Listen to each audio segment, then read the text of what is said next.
Prije svega pozdrav svima, moje ime je Sara Filipović, imam 19 godina i dolazim iz Splita i trenutačno živim u Madridu gdje ću provesti sljedećih godinu dana.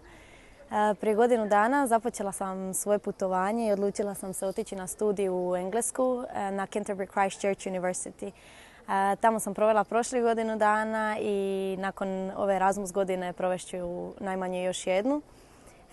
Prvo što bih htjela reći da su svi zaposlenici na Christ Church University, znači počevši od profesora do ljudi koji rade na recepciji ili čišćenju, jako simpatični i od jako velike pomoći. Dakle, sigurna sam da će vam znati odgovoriti na sva pitanja i pomoći sa svim, bilo da se radi o tome da se nečega bojite, da se ne snalazite, da vas ne ide engleski, da nemate prijatelja.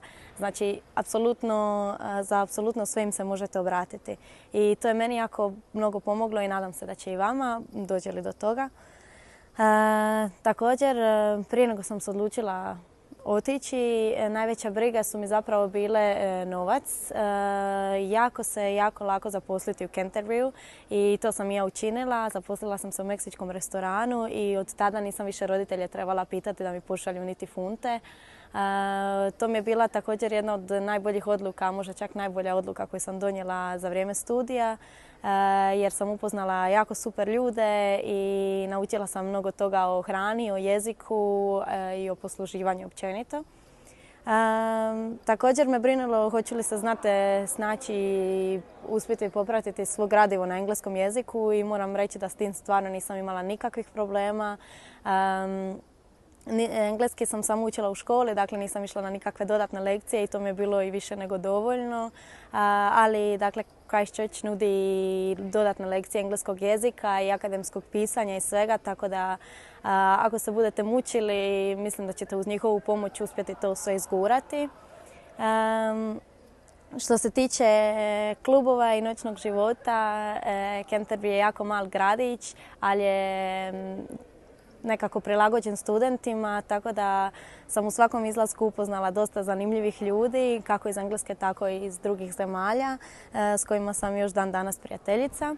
Ali najviše sam vremena provela sa prijateljima iz Hrvatske koje sam upoznala u Engleskoj. Dakle, upoznala sam možda oko 30 Hrvata i od tih 30 Hrvata bila sam baš super sa možda njih 7. I dan danas smo kao mala familija, čujemo se svaki dan na mobitel, na poruke, na sve dakle. I koliko god mi je to bilo lijepo, savjetovala bih vas da ukoliko se odlučite otići vanka, budite prijatelji sa svojima, naravno oni će vam najlakše znati pomoći i biti tu uz vas, ali također sprijateljite se sa ljudima iz drugih zemalja jer to je ono što čini to cijelo iskustvo jako posebnim i jako zanimljivim. Osim toga, smještaj ukoliko počnete tražiti na vrijeme, sigurna sam da ćete uspjeti naći nešto povoljno i lijepo. Ja sam kao i sve drugo počela to tražiti u zadnji čas, tako da sam plaćala 127 funti tjedno, što si nemojte priuštiti ako ne morate. Rađe taj novac ukoliko ga imate iskoristite za nešto drugo. Što još da vam kažem? Da, fakultet ima mnogo što oni zovu societies. Dakle, ja sam se priključila Boxing Society-u i tamo sam upoznala također odlične ljude. Trenirala sam boks i svaku srijedu imali smo social, odnosno izlazili smo svi skupa i ne znam je li to ovdje smijem reći, ali pili smo i imali smo jako dobro vrijeme i to su mi jedno od najdražih uspomena s fakulteta.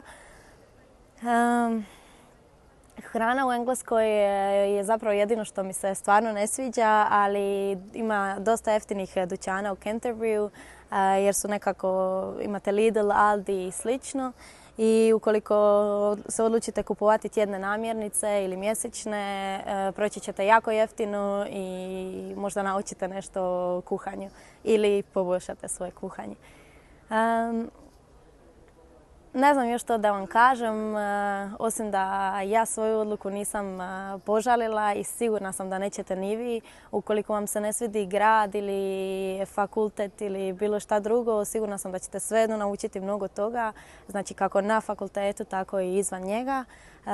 Ako ne o o gradivu, naučit ćete mnogo toga o sebi i znaćete što želite i sigurna sam da ćete postati nekako jača, zrelija i ozbiljnija osoba. Bar je to tako nama išlo. I eto, ukoliko imate ikakvih pitanja ili sumnji ili bilo čega, slobodno mi se javite, kontaktirajte me i sigurna sam da ću vam iz prve ruke znati odgovoriti na sve i pomoći pri vašoj odluci. I sretno!